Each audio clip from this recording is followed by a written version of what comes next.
Dad stood in front of the kitchen sink, scrolling through his phone like it was a throne he earned instead of a bill I had been paying for 4 years. The water dripped, one slow drop at a time, and Mason sat on the floor drawing dinosaurs with a dull pencil, his little 5-year-old legs tucked underneath him like he'd learned to stay small in this house. I had just gotten home from a 12-hour shift at the call center. My shoulders felt like cement. My brain felt like static.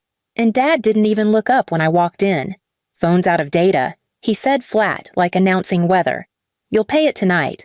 I need it for tomorrow." Please subscribe to our channel and tell us in comments from where are you watching this video. I put my bag down and leaned against the counter. "I already paid my part of rent," I said. My voice wasn't loud, it wasn't disrespectful, it was tired. "I'm not paying your phone bill anymore." The second the words left my mouth, the silence wasn't silence anymore, it was pressure. Mom turned from the stove, slow like a judge preparing her ruling. She didn't ask why. She didn't ask if I was okay. She didn't even blink. Dad turned toward me like I just insulted oxygen. "You think you get to decide that?" he said. He laughed once, not because it was funny, because he thought this was still his stage. "You think you have boundaries now?" "I'm barely keeping up," I said. "I have my own bills. I have my son. I have—" He crossed the room fast. I didn't even finish the sentence. The first slap knocked my head sideways. A hot static shot down my jaw. Mason dropped his pencil. He froze like a deer that learned very early that loud movement equals pain. The second slap came before I could inhale. The third one blurred. The fourth made my ear ring. The fifth felt like my teeth shook. The sixth was out of rhythm. Dad's hand slipped slightly, and that small, clumsy second is the only reason the seventh felt like the final punctuation instead of a strike. 7. He counted violence like it was grammar. Mom didn't flinch. She didn't gasp. She didn't say stop. She didn't even say wait. She just nodded once like a principal approving a disciplinary strike. "This is character education," she said calmly. "This is what entitlement needs." Dad exhaled like he had just finished a chore. He walked back to his phone like nothing happened. Mason crawled into my lap quietly. He didn't talk. He didn't cry loud. He pressed his forehead into my shirt like he was protecting the sound inside him from escaping. His breath shook like small paper. I held him even though every nerve in my face was screaming. Mom poured herself juice like she was watching a weather update. "She needs reminders," she said. "She keeps thinking she's independent, but she was raised by wolves. She forgets this family built her." Dad smirked. "She'll pay it by morning," he said. "She always breaks eventually." I swallowed blood in my mouth but didn't let it drip out. I didn't respond. I didn't argue. I didn't scream.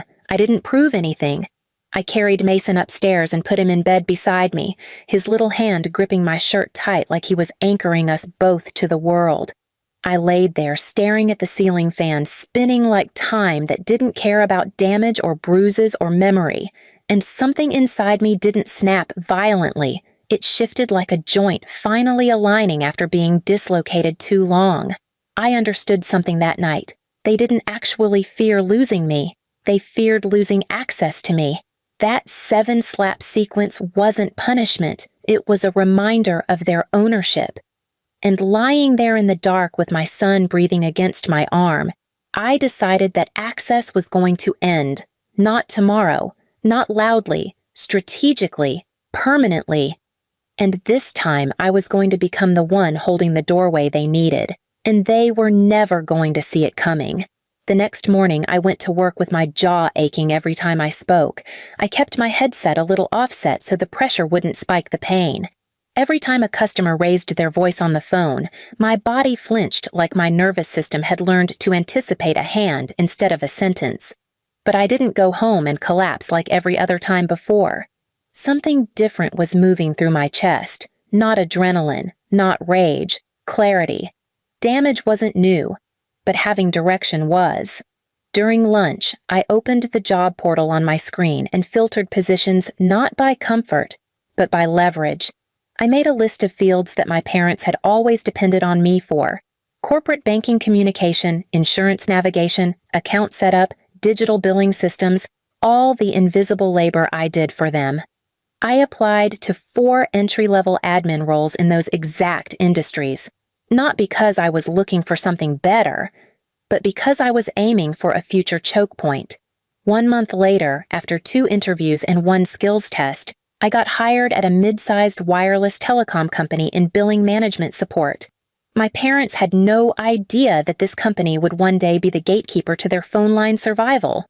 The first day felt unreal. I sat at the training desk wearing my badge with a name printed alone, not attached to any of theirs, not referenced under their household.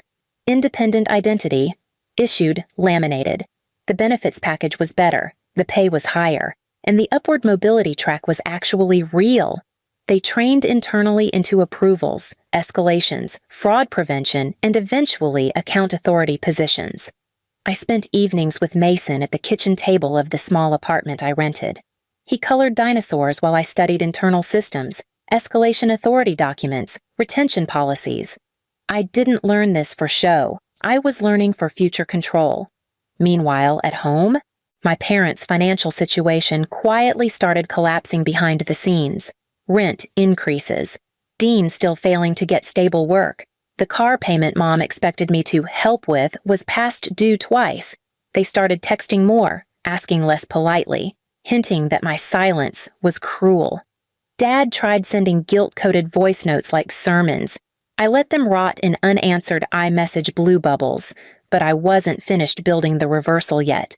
I waited until month 7, when I was promoted to account supervisor for retention authorization. That made me a person in the system who could authoritatively approve or deny account-level requests, legally, professionally, and with zero emotional involvement needed. I never told them where I worked. I never told them I leveled up.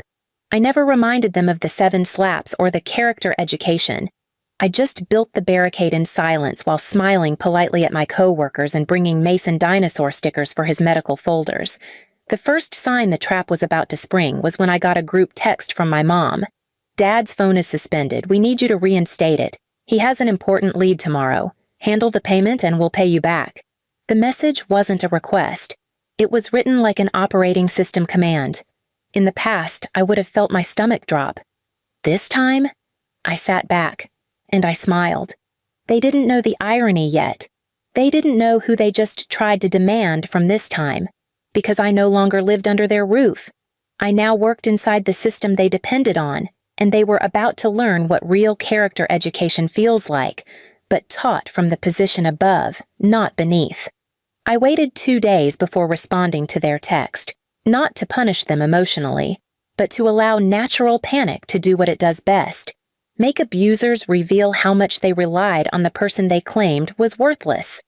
On the 3rd morning, Dad called from a friend's phone. He didn't open with hello.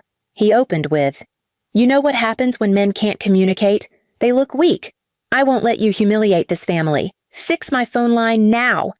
I was sitting at my workstation with dual monitors open. Their last 4 digits entered on my right screen, their billing profile open in front of me like an X-ray. My coworker to the left was tapping his pen, half listening to his own call. I didn't raise my voice. I didn't feed the fire. I said one calm sentence. I can't reinstate what I no longer have responsibility for, and what I'm not legally obligated to cover.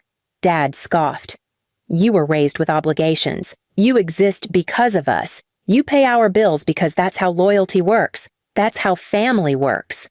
I stared at the suspension code blinking red on my screen. You slapped me 7 times because I said no 1 time, I said quietly. That's the loyalty you taught me. He snarled something and hung up. 5 minutes later, my mother texted, "You're doing this to punish us. You're being emotional. You're being dramatic.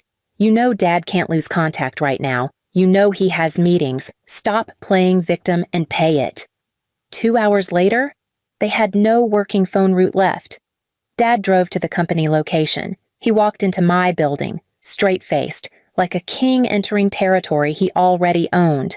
He didn't know what floor I was on, but his tone carried through the lobby when he argued with front desk security that his daughter works here and she owes him service.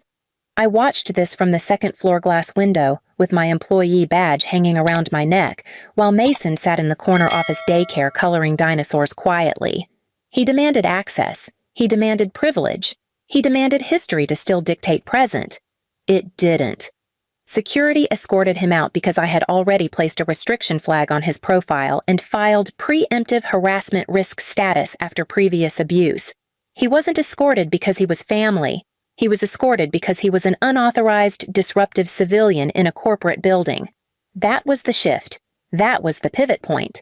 The next night, my mom called from a neighbor's phone crying hysterically, not apologizing, but screaming about how humiliating it was that the front desk didn't respect them, that I chose a job over blood, that I destroyed the family tree to prove a point. I didn't cry. I didn't scream back. I didn't debate. I said 2 sentences. You called violence character education. This is the real version. You taught me this. Then I blocked every number. Permanently. 3 weeks later, their phone account got closed entirely for non-payment. The carrier placed them on account restriction, meaning any future line activation under their names would require deposit verification and credit risk evaluation. They were forced to get prepaid burners from dollar stores because no major company would approve them without high financial proof. Meanwhile, I continued to get promoted. I wasn't living rich. I wasn't flaunting anything. I wasn't living cinematic fantasy. I was just 3 steps upward in a corporate ladder they always mocked. But I now understood the power of. I rebuilt from bruised jaw and motel nights to a duplex rental with a small backyard and a son who felt safe enough to sleep without flinching at footsteps. Dad's free lines? Gone. Mom's manipulative access? Closed. Their hierarchy? Collapsed from top down because they no longer controlled the one person they depended on for invisible labor. Revenge wasn't burn the world flashy. Revenge was becoming the person whose no had legal, structural, real-world consequence attached. Mason turned 6 the following summer. We sat at the picnic table in the backyard and he said, "Mom, we don't live scared anymore." He was right. We didn't. And the people who once slapped me 7 times to force compliance now lived at the mercy of systems I oversaw in small, subtle ways. They taught me what power looked like. I learned how to build power somewhere they couldn't touch. Please subscribe to our channel and tell us in comments from where are you watching this video.